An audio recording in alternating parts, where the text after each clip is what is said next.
All right, welcome to The Explainer. Today, we're diving into a piece of fan fiction that completely flips a well-known story of childhood neglect on its head, all by asking one really powerful question.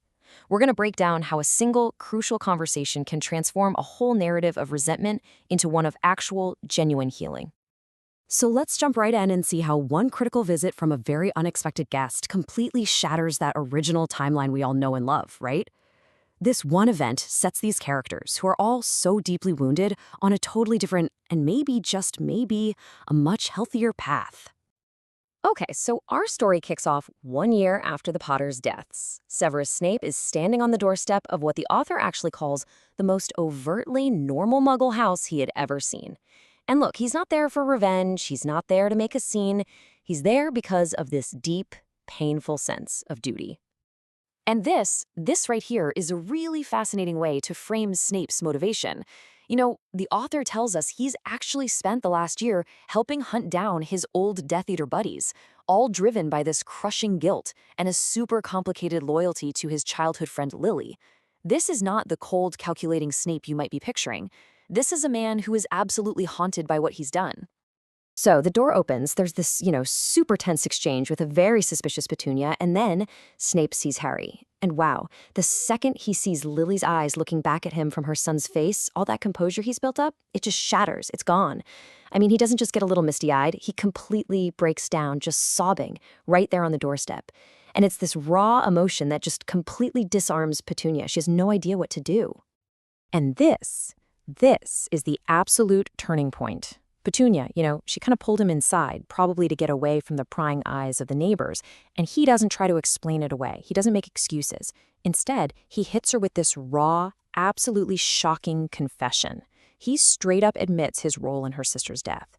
And that one sentence, it just flips the entire power dynamic on its head and opens the door to a conversation that would have been totally impossible just moments before. So this incredible emotional breakthrough, it leads us right into the very next conflict. Because now Petunia feels safe enough to reveal her big plan for Harry, a plan that's, born from her own trauma and fear, and it's about to collide head-on with the reality of the magical world.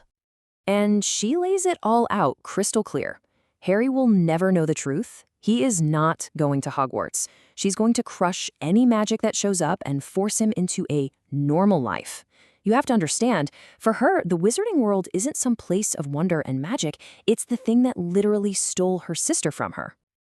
And yeah, this just lays out the core conflict so perfectly, doesn't it? You have Petunia's desperate, all-consuming need for normalcy on one side, and on the other, Snape's cold, hard knowledge of how magic actually works. He doesn't just say, oh, that's impossible. He tells her, no, what you're planning is dangerous. It's a perfect example of how one person's solution can be another person's absolute worst nightmare. Okay, so Snape is smart. He realizes pretty quickly that he's not going to win an emotional argument with her. You can't argue with that kind of grief and fear. So what does he do? He pivots. He stops trying to argue and starts to explain, using cold, hard, and frankly terrifying information to get through to her. He asks this one critical question that just cuts right to the heart of her entire misguided plan. See, he has to make her understand that magic isn't some bad habit you can just punish out of a kid. It's not something you can ignore. It's part of who Harry is, and trying to fight it, well, that can have catastrophic consequences. And that brings us to this one single, horrifying idea that becomes the absolute linchpin of their entire conversation. The idea of an obscurial. The thought that Harry's own magic could curdle, turn dark, and lash out against him and everyone in that house, that's what finally shatters Petunia's denial. It completely transforms her stubbornness into a very real, very raw fear for her family's safety. But Snape doesn't just drop this horrifying bomb on her and walk away. Nope. He immediately follows up the problem with a solution. And notice, he doesn't demand anything. He offers. He basically offers to be the bridge between her normal world and this magical one that she is so afraid of. And look at how he frames it. It's all about empathy. He actually acknowledges how brave she's been to even take Harry in. He validates how impossibly difficult her situation is. When he says, I don't want you to be alone in this, he's not trying to barge into her life. He's throwing her a lifeline. He's offering to be a resource she can use when things get too overwhelming. And he's smart about it. He breaks it all down into these clear, manageable steps.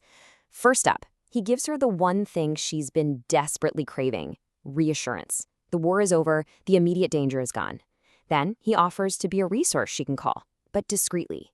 And finally, he promises he's not going to move in next door or anything he won't impose.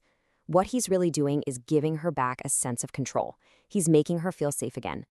In her very first question after she accepts his help, wow, it just reveals the shocking depth of their fear. Get this, for an entire year, Harry has not been allowed to go outside, not once. When they go to the store, they literally pretend he doesn't exist. And the author is crystal clear about this. This extreme paranoia, which was born from just not knowing what was going on, that was the root of their neglect. And this right here is the immediate payoff of their new alliance. With this one simple sentence, Snape just lifts a year's worth of terror right off their shoulders. It's the very first tangible result of this fragile new alliance. And you can just imagine the immense immediate relief that washes over the whole family.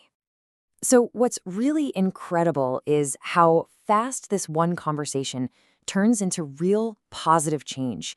I mean, the author doesn't make us wait chapters to see the results. The effects are immediate, and they just ripple through the entire house.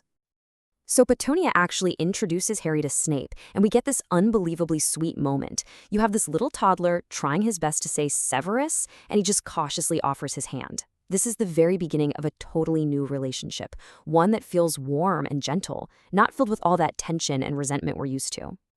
And from that one moment, all these positive changes just start to cascade. Harry gets to go outside and play for the first time in a year. Snape uses a little magic to fix his torn socks and clothes that don't fit. Dudley and Harry are actually taught how to play football together and get along. By the end of the day, you've got Petunia humming while she cooks, completely relieved of all that stress. And even Vernon Dursley, feels that weight lift when he hears the good news. And this really gets to the core idea of the story. It suggests that maybe, just maybe, the Dursleys' cruelty wasn't something that was just inherently part of them. Maybe it was a severe stress response, right? A reaction to overwhelming fear and a total lack of information. And once that fear is taken away, once they have information and support, that paranoid caution can finally start to transform into something that looks a lot like actual care. So what we're seeing here is a really fascinating pivot. The whole narrative shifts from a story of neglect that's rooted in resentment and jealousy to one where the neglect is rooted in just profound, paralyzing fear. And where the original story really shows us how isolation just makes trauma worse, this version offers up a different idea. That connection and support can actually create a real path toward healing. And that really leaves us with one final thought to chew on. Maybe the most powerful magic in this whole story isn't, a spell that fixes torn socks. Maybe it's the simple, incredible promise of support, the promise that you don't have to face your fears completely alone.